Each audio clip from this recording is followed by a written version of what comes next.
السلام عليكم الدراري، نتمنى من الله تكونوا بخير وعلى خير. اليوم غادي نديروا واحد الدردشه خفيفه ظريفه على البيتكوين حاليا.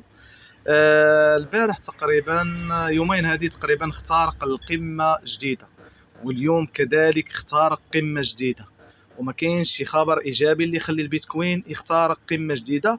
غرارا على العملات اللي اصلا العملات البديله اللي حاليا كنشوفوا. الا رجعنا نشوفوا العملات البديله حاليا، الايثيريوم اللي حقق واحد التقدم اللي هو كبير، اللي وصل حاليا 4700. سولانا وميمتو ما دارش حاجه كبيره. بي ام بي كذلك قدرت انها دير قمه جديده، حتى هي ولات كل نهار بقمه جديده. الاكس ار بي ما دارش ارتفاع الكبير. المهم الارتفاع الكبير اللي كاين هو عند البي تي سي اللي حقق قمه جديده. شنو السبب اللي خلى البيتكوين يدير قمه جديده؟ واش شي خبر ايجابي ولا شي خبر سلبي؟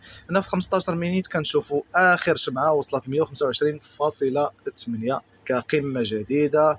كذلك على النهار نخلو على الدايلي تقريبا بعد عندنا واحد الخمس ايام انه يقدر تكون شرط ايجابي في الدايلي او الشمعه ديال اليومي، انها قدرات تكون ايجابيه 100%.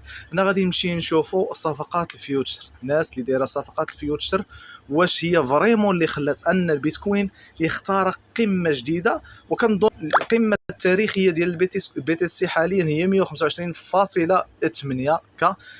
واش يقدر يفوت يتعداها اليوم؟ ممكن بنسبه اكثر من 100%، ممكن يتعداها، وغالبا يقدر يوصل ل 27 28 كذلك ال 130 ماشي بعيد.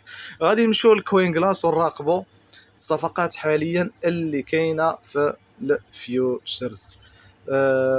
خلو الكوين كلاس. عندنا كوين كلاس حاليا حنا في الباج ديال البي تي سي. حاليا حنا في الباج ديال البيتكوين.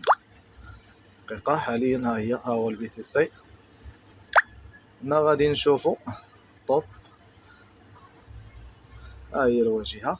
غادي نمشيو نشوفوا الساعه. حاليا عندنا الساعه تقريبا اشنو فيها ناس اللي دايره لونغ هي 154 الف لونغ.